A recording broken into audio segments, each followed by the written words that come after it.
দ্বীনের নবী, রহমতের নবী একা একা যাইতে পারেন না। আল্লাহ নবী ১৫০০ সাহাবীদেরকে দাওয়াত করে দিলেন। হযরত জাবের পেরেশান হয়ে গেলেন, দৌড় দিয়া বাড়িতে যা হাজির। বিবিকে ডাক দিয়া বলতেছে, গো বিবি, বলো না এখন কি করি? আল্লাহর নবী তো একা দাওয়াত খাইতে আসতে পারেন না। নবী তো ১৫০০ সাহাবী যারা কাজে মগ্ন, খাল খনন করার কাজে লিপ্ত, সবাইকে নবী আমাদের বাড়িতে দাওয়াত দিয়া দিছি। বিবিও জানতেন বিবি না, ইমান আমল নির্ভেজাল, ঠিক কিনা? নির্ভেজাল। দেখেন বিবি সাহেবের জবাব, মনোযোগ আছে আপনাদের? কার কার আছে একটু হাত উঠে আল্লাহরে দেখান। মাশাআল্লাহ, জোরে কোন আল্লাহু আকবার। লা ইলাহা ইল্লাল্লাহ।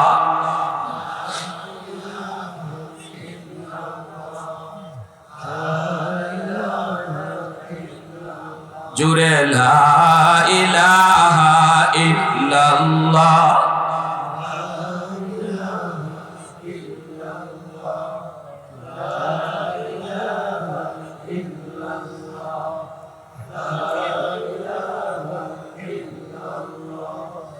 লা ইলাহা ইল্লাল্লাহ।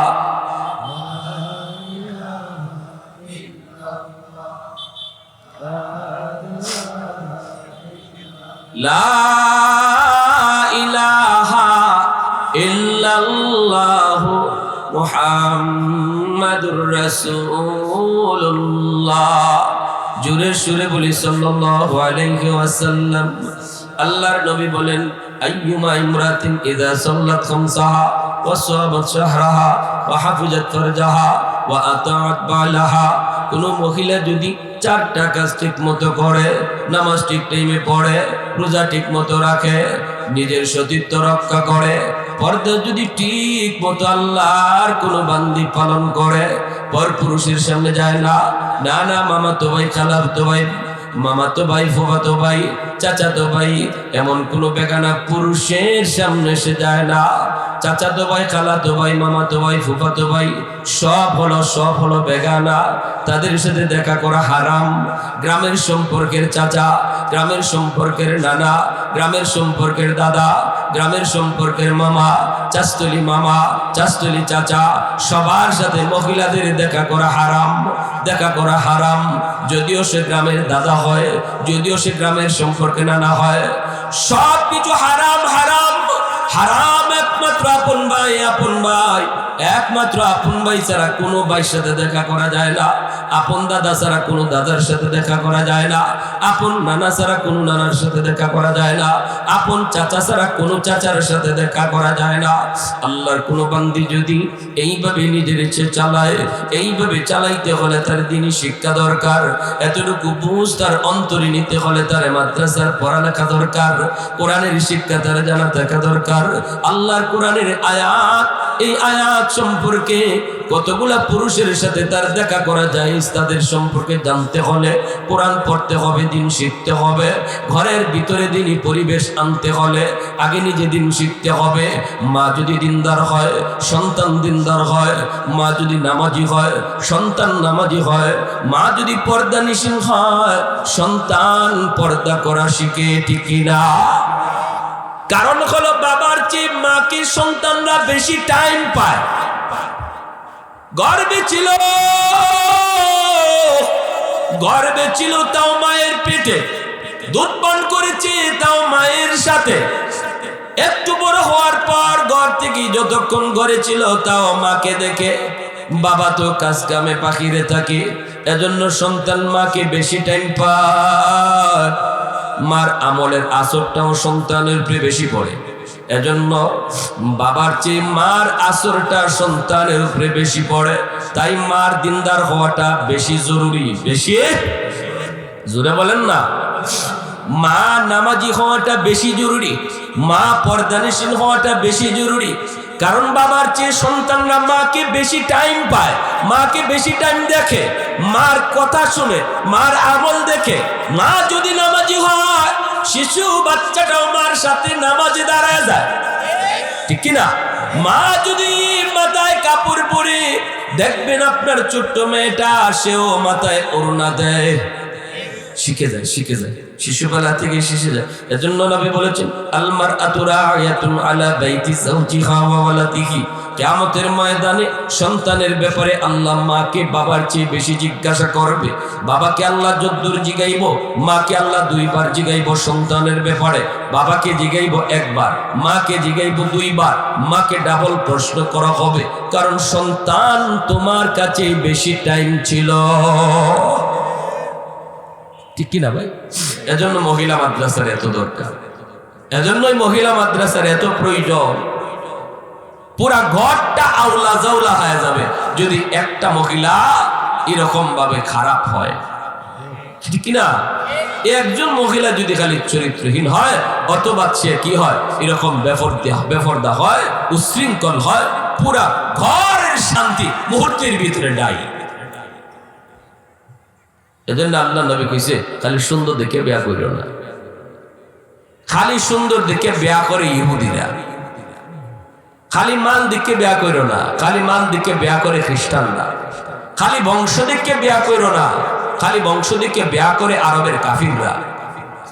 দিনদারি দেখে বিয়া করো, ফাজফার বিজাতিদ দ্বীন, দিনদারি দেখে বিয়া করো। ওই মহিলাটারে ঘরে আনো যে মহিলাটা খাস পর্দা করা জানে, সে কোরআনের জ্ঞান রাখে, হাদিসের জ্ঞান রাখে, শরীয়ত বুঝে, শরীয়ত কদর করে, এমন একটা মহিলাকে আনো।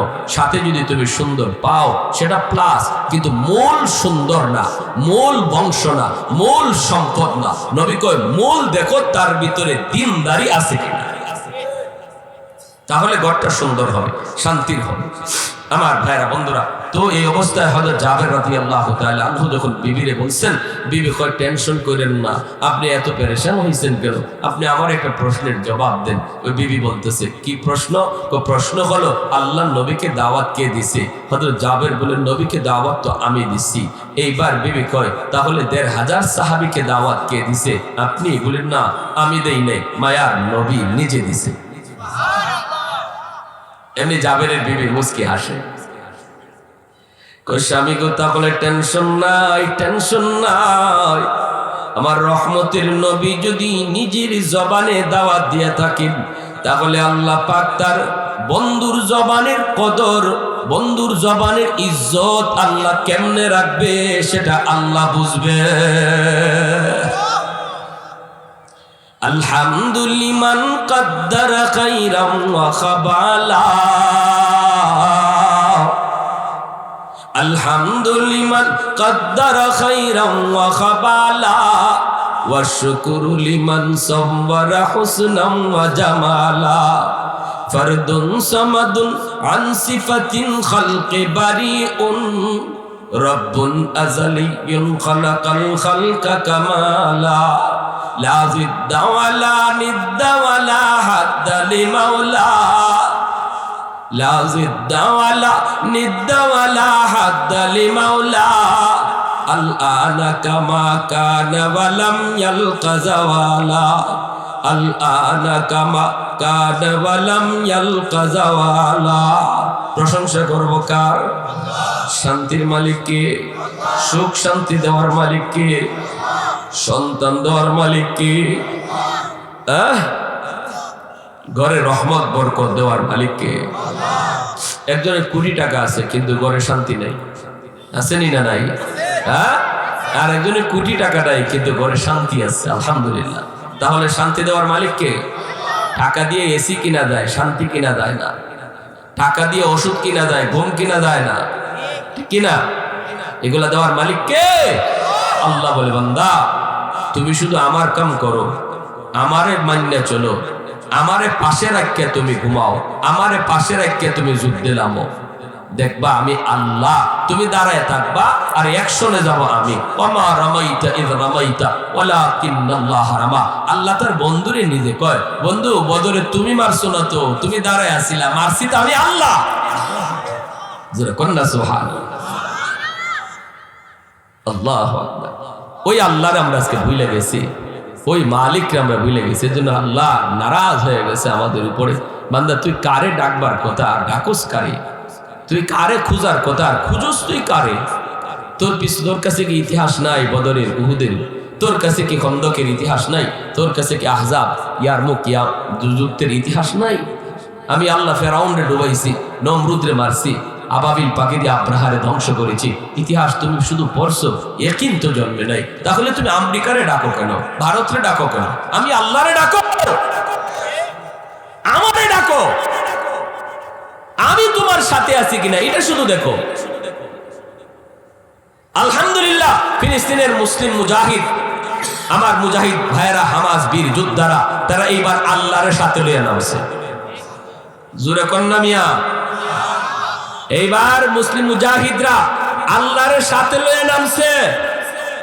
এজন্য ইসরায়েলের কলিজায় দুইটা কলিজা ছিঁড়ে নিয়ে আইছে, এটা পশমও ফালাইতে পারে নাই। এখন যা মারতেছে নিরীহ মানুষ, নিরীহ মানুষ হত্যা করা বাহাদুরি না। বাহাদুরি হলো যদি বীর বাহাদুর হও আরেক বীরকে মারো। আমাদের বীর বাহাদুরদের সাথে লড়ো, তাদের তো পশমও কিছু করতে পারো না। তাদেরকে তো দেখোই না তোমরা কোন দিক থেকে আসে কোন দিকে যায়, ঠিক কিনা জোরে কর? কোন দিকে আসি কোন দিকে যাই খবরই তো পাও না। আমাগো শিশু বাচ্চারারে মাইরা বাহাদুরি দেখাইতেছো, আর আমার হাতে তসবি, তোমার হাতে বন্দুক, তুমি আমারে গুলি করে মেরে ফেলছো। এটা বাহাদুরি? কসু বাহাদুরি। তুমি শিয়ালের কাম করছো, বিড়ালের কাম করছো। আমার হাতে বন্দুক, তোমার হাতে বন্দুক। এবার আসো দেখি কে কে জিতে কে হারে। আমার হাতে যা, তোমার হাতে ওঠা। এবার দেখা যাক তুমি সাধারণ মুসলমানকে মারতেছো, শিশু বাচ্চারে মারতেছো, নারীদেরকে মারতেছো, বোমা ফালায় ফালাইয়া, আর বাহাদুরি দেখাও। এটা শিয়ালের কাজ করতেছো, বিড়ালের কাম করতেছো, কাপুরুষের কাম করতেছো। তারা বিশ্ব বলতেছে, ঠিক কিনা? ইয়ার হাদির, এবার জাবের রাদিয়াল্লাহু তাআলা নবীকে যাও আল্লাহ নবীর নিয়ে আসো। জাবের রাদিয়াল্লাহু তাআলা নবী শুনছেন, আল্লাহ নবীর কাছে গিয়ে বলতেছেন, ইয়া রাসূলুল্লাহ আসেন, চলেন দাওয়াত খাইতে চলেন। নবীজি দাওয়াত খাইতে শুরু করছেন। নবীর সাথে বিশাল বহর, ১৫০০ সাহাবী। খাওয়ান আছে কয়জনে? জোরে কোন কয়জনে? من عمل صالحا من ذكر أو أنثى وهو مؤمن فلنحيينه حياة طيبة ولنجزينهم أجرهم بأحسن ما كانوا يعملون। এইবার আল্লাহ নবীর কাছে যায়, নবীকে বলতেছেন, নবী গো চলেন। আল্লাহর নবী রওনা দিয়ে দিলেন। ১৫০০ সাহাবী নবীজির সাথে রওনা দিয়ে দিছেন। জাবের এরপর পেরেশানিতে, বারবার শুধু টেনশন, চোখে মুখে শুধু পেরেশানির ছাপ। আল্লাহর নবী জাবেরের দিকে আর চোখে তাকালেন। তাকায় তিনি বুঝে গেছেন জাবের পেরেশানিতে আছি, টেনশনে আছি। নবীজি কাছে ডাক দিয়ে আনলেন, জাবের কাছে আসো। নবীজির কাছে ডাক দিয়া আইনা নবী কানে কানে বলতেছেন, জাবের টেনশনে আসো বুঝি, পেরেশানিতে আসো বুঝি। তোমার ঘরে খানা আছে ৪ থেকে ৫ জনের। আমি নবী রওনা দিছি ১৫০০ লইয়া, টেনশনে পড়ে গেছো। না রে জাবের, টেনশন করো না। আমার মালিক আমাকে জানাইছে আজকে তোমার ঘরে তোমার বিবি আর তোমার ইখলাসের বদৌলতে, তোমাদের দুজনের নেক আমলের বদৌলতে আল্লাহ পাক অল্প খানার ভিতরে এমন বরকত দিবেন যে বরকত কোনোদিন চোখে কেউ দেখে না। আল্লাহু আকবার। জাবের টেনশন করো না, টেনশন করো না। বরকত দেওয়ার মালিক কে? রহমত বরকত দেওয়ার মালিক কে? আল্লাহ। নবী যখন এই কথা বলেন, জাবের অনেকটা চিন্তা মুক্ত, নিজের বাড়িতে যে হাজির। এইবার দিনের নবী, মায়ার নবী যায়, কই জাবের রে, কই তোমার গোশতের পাতিল, কই রুটির পাতিল, আমাকে একটু দেখাও। নবী যায় গোশতের পাতিলের ঢাকনা উঠাইয়া, নবী তার পবিত্র লব মোবারক একটু লাগাইয়া ঢাকনাটা আবার লাগাইয়া দিলেন। আর বলতেছেন, জাবের পাতিল থেকে শুধু গোশত নিবা নিবা, যা প্রয়োজন তাই নিবা, কিন্তু কখনো ঢাকনা সরাইয়া কি পরিমাণ বাকি আছে এটা দেখবা না। আল্লাহু আকবার। আমার নবীর মুআজিজা। तकबीर में कलमा में नमाजों में यज़ा में, तकबीर में कलमा में नमाजों में यज़ा में, है नाम इलाही से मिला नाम मोहम्मद, है नाम इलाही से मिला नाम मोहम्मद। फरमाती है आदम को मुझे खुल्द तरी में, लकहा हुआ तू बाब मिला नाम मोहम्मद, लकहा हुआ तू बाब मिला नाम मोहम्मद। महबूब ने कहा सल्ली अला नाम मोहम्मद, आंखों की जिया दिल की जिला नाम मोहम्मद, आंखों की जिया दिल की जिला नाम मोहम्मद। मोहब्बतेर साथे बोली अल्लाहु আকবার। নবীজি বলতেছেন জাবের আমার 500 সাহাবীরে বসাও, এরপর আমি নবী বসবো। জাবের কই নবী গো 500 সাহাবীর সাথে আপনিও বসে যান। নবী কই না রে জাবির, আমি আজকে তোমার বাড়ির মেহমান নই, আমি হলাম তোমার বাড়ির মেজবান। আমার সাহাবীরা হলো মেহমান, সবাই খাওয়ার পরে থাকলে আমি নবী খাবো। জাবের টেনশনে পড়ে যায়, হায় হায় 4 জনের খাবার 1500 জনে খাবে, এরপরে থাকলে নাকি আমার নবী খাবে। হায় রে খানা থাকবে না থাকবে না, এরপরও টেনশন আমার নবী যদি খাইতে না পারে, কারণ এখনো আমার মায়ার নবীর পেটে পাথর বাঁধা, এখনো আমার রহমতের নবীর পেটে পাথর বাঁধা। জাবের চিন্তায় পড়ে গেলেন, নবী গো দয়া করে আপনি প্রথম বেঁচে বসে যান। নবী কয় না না না, জাবের টেনশন করো না, আজ আমি তোমার বাড়ির মেহমান নই, হলাম আমি মেজবান। আমার সাহাবীরা হলো মেহমান। 500 সাহাবীকে নবী খাওয়াইতেছেন। নবী বলে জাবির আমি দেখবো আর তুমি শুধু দিবা। নবী কো জাবির এখানে গোশত দাও, রুটি দাও। জাবির গোশত আনি, রুটি আনি, আইনে 500 সাহাবীর খানা শেষ, পেট বইরা তারা খাইলেন। এরপরে নবী কয় আরো 500 বসো। জাবির তখনও কই নবী কয় এখন আপনি বসে যান। নবী কয় না না জাবির আমি বসবো না, সবার খাওয়ার পরে বসবো। এইবার 500 জনের খানাও শেষ, মোট 1000 জনের খাবার শেষ, আরো রয়েছে 500, এই 1500 সাহাবীর খানা শেষ। এইবার জাবের টেনশনে পড়ে যায়, 4 জনের খাবার 1500 মানুষে খায়। হায় রে পাতিলে কোনো গোশত রুটি আছে কিনা আমি তো জানি না, আমার নবী তো এখনো খানা খান নাই, পাতিলে গোশত আছে কিনা জানি না। চিন্তায় পড়ে গেলেন, পেরেশান হয়ে গেলেন, দৌড় দিয়া পাতিলের কাছে চলে গেলেন দেখার জন্য। মায়ার নবী বাধা দেয়, যাবে ডাক না, সরাইস না সরাইস না। কিন্তু জাবেরের মন আর মানে না, যদি না তাকে আমার নবীর ব্যবস্থা তো করা লাগবে। যাইয়ে তিনি ডাকনাটা উঠায় ফেললেন। উঠায় দেখেন আল্লাহু আকবার আল্লাহু আকবার, যেই পরিমাণ গোশত আর রুটি আগে ছিল ওই পরিমাণ গোশত এখনো আছে, 1 জাররা পরিমাণ কমে নাই। আল্লাহর নবী তখন কয়ে যাবে কি ভুলটা তুমি করেছো, যদি তুমি বাতিলের ডাকনা না উঠাইতা, কি 1500 আর 2000 আর 5000, আজ যদি মদিনার সমস্ত মানুষ দাওয়াত করে তোমার বাড়িতে খাওয়ানো হইত, তবু যে পরিমাণ বরকত আল্লাহ আজকে এই খাবারে দিছিলেন 1 জাররা খানা কমতো না। মান আমিলা সালিহাম মিন যাকারিন আও উনসা ওয়া হুয়া মুমিন ফালানুহইয়ান্নাহু হায়াতান তাইয়্যিবা ওয়ালানাজজিয়ান্নাহুম আজরাহুম বিআহসানি মা কানু ইয়ামালুন। বলুন এই বরকত যদি আমার আপনার ঘরে আসতে হয়, তাহলে খালি নিজে নামাজি হইলেই চলবে না মহিলাও নামাজি হওয়া লাগবে? নিজে খালি আল্লাহ রসুলকে ডাকলেই হবে না মহিলাও হতে হবে? যে ঘরের নারী পুরুষ দুজন নেককার হবে, দিনদার হবে, আল্লাহওয়ালা হবে, ওই ঘরে আল্লাহ রহমত বরকত শান্তি নাজিল করবে। আল্লাহ আমাদের সবাইকে প্রত্যেকে মিলে ঘরের পরিবেশকে দিনদার পরিবেশ বানাইবার এবং প্রত্যেকেই নিজের সন্তানটার এই মহিলা মাদ্রাসায় পড়ায়া মেয়েটাকে দিনদার আল্লাহওয়ালি বানাইবার তৌফিক আল্লাহ সবাইকে দান করুন। সবাই বলে আমিন। ওয়া আখির দাওয়ানা আনিল হামদুলিল্লাহি রাব্বিল আলামিন।